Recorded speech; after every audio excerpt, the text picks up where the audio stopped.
Anna and Jason are a couple.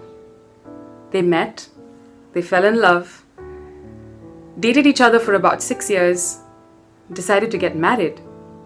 And 4 years into the commitment, they felt their relationship was stagnant. Conversations were more around finances, extended family, children, and the routines of life. They said the spark is gone. Thousands and millions of couples all around the globe go through a stagnant relationship. But the good news is you can work towards it to make it more meaningful. Hi, I'm Janet, a counselor who specializes in relationship and stress management. And if you'd like to see more of my videos, subscribe and follow me on my social media handles. You will see just Janet, DOTIN, right here on your screen. Subscribe to them so you get the notifications. And yes, if you want to book an appointment with me, write me an email. contact@justjanet.in. So coming back to our meaningful relationships. Most often than not, somehow, during the dating phase, the courting phase, it's all exciting, it's amazing. And once you get into a commitment, we get into the humdrum of life and we actually just forget that we need to work towards our relationships. I don't really have a one-size-fits-for-all sort of remedy, because for that, I would need to know where you are in your relationship, what is going on in your life, what is it that is causing this stagnant feeling that you're getting, or the feeling of saying that I don't feel we are in love anymore. But what I can give you here are about 5 tips to help you work towards a meaningful relationship. So tip number 1, rekindle the romance.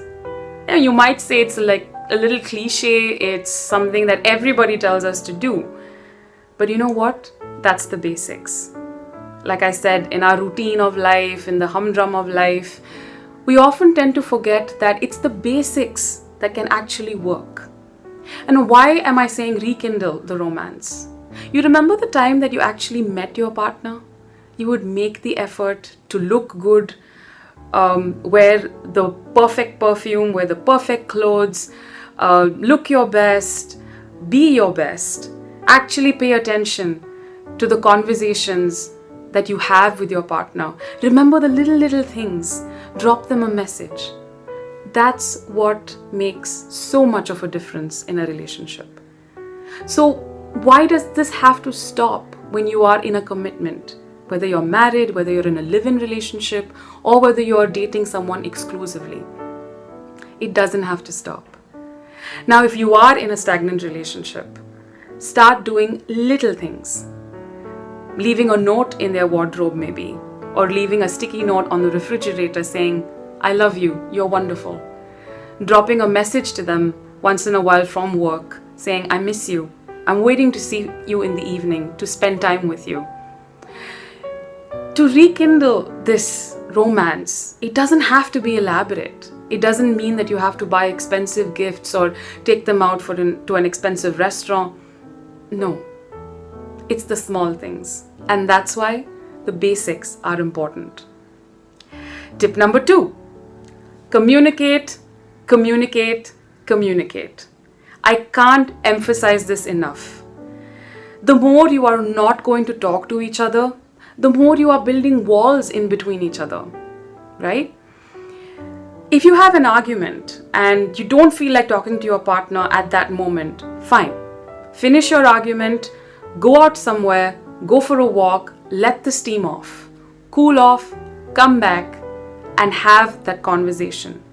Communicate about how you're feeling. Communicate about what did we argue about? Was it even reasonable? But don't keep quiet and let it rot from within. That is just going to disintegrate your relationship. The more you are going to keep quiet, the more you are going to build stories in your head, and so is your partner. They're going through the same situation. And the more stories we build in our heads, the more negative thoughts we have. What you think will start making you feel, and what you feel reveals in the form of actions. And if your thinking is negative, you're going to feel negative, and you're going to only give out negative behavior. Do you see that loop?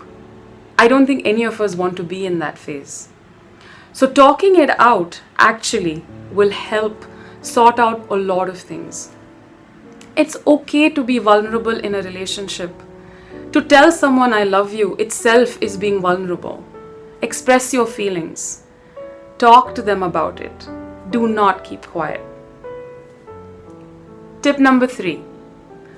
Hold on to your individuality. Love yourself. Now you may say, but what do you mean by that? Isn't marriage and commitment supposed to be 2 bodies, 1 soul? There is some truth to it. I am not going to disagree. But you are an individual. And if you don't love yourself or do the things that you like to do, you're going to start feeling empty. And when you don't have happiness and love inside you, how are you going to make your partner happy? Just because you are in a commitment or a relationship does not mean you have to be attached to the hip. No, that's not healthy at all. Go out there, do your own thing. Get away from each other once in a while. Meet your friends. You can just go to a coffee shop alone, read a book. You like hiking, go hiking alone. You like playing golf, go play golf alone. Whatever it is, do activities separately from each other that will make you happy, make you fulfilled from within. If you as an individual don't take responsibility for your own happiness, you can't really expect your partner to make you happy all the time. It's not fair. So work on yourself so that you can be there for your partner. You can be recharged to be able to support your partner. That's how you grow together. There is no harm in having your own interests and pursuing your own things, own activities. Tip number 4. Listen to me very carefully. You both are on the same team. What do I mean by that? Sometimes in a relationship, especially when it is stagnant, especially when you're not talking to each other and you're constantly bickering, you start keeping score with each other. Like, oh, she hurt me, so I'm going to hurt her back. You are in a relationship. You got into a relationship because you wanted a companion. You are not working against each other. You are not in a competition. Keep malicious and vindictive behavior out. Coming back to communicate. When you feel like your partner has hurt you or they've done something that has made you feel uncomfortable, speak it out. Talk to them. It's important to work together as a team.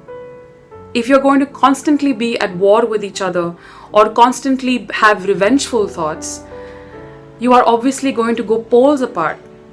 And the barriers, the cracks that you cause in each other's feelings, in each other's emotions, is only going to cause you to break, to move away from each other. Would you like anyone at your workplace or your friend or your family to constantly tell you the negatives, to constantly bicker, to constantly pick out the faults? You wouldn't want to be with a person like that. So the same thing applies to you. Change your mindset. Work as a team. Whatever it is, it can be sorted. Tip number 5. Have the intent to make it work. Let's say, for example, you are in a job and your boss comes and tells you in your performance appraisal, you are not doing really well this year, so maybe we should put you in a training program or do something that will help you accomplish your goal for the year. You would put in all your intention, all your focus into wanting to make sure that you either get that promotion or you make your job secure, right? Let's say you want to lose weight. You will hit the gym, you will do whatever it takes in terms of figuring out your diet and getting fit or losing weight. The same thing applies to a relationship. You have to have the intent to be able to make it work. If you're going to say, I am not going to put in all the work, I'm just going to let it be, this is what it is is obviously not going to work. Unless you have the intent, unless you have it in your heart to say that, yes, so and so, my partner is a good person. I've lived a wonderful life with them. Let me make it work. A relationship is beautiful. Companionship is beautiful. If you are experiencing difficulties, if you are experiencing something that you feel is not working out, but you still love the person, then you can make it work. All you need is a little guidance, a little direction, the right intention to be able to have a meaningful and fulfilled relationship. Don't let it go away.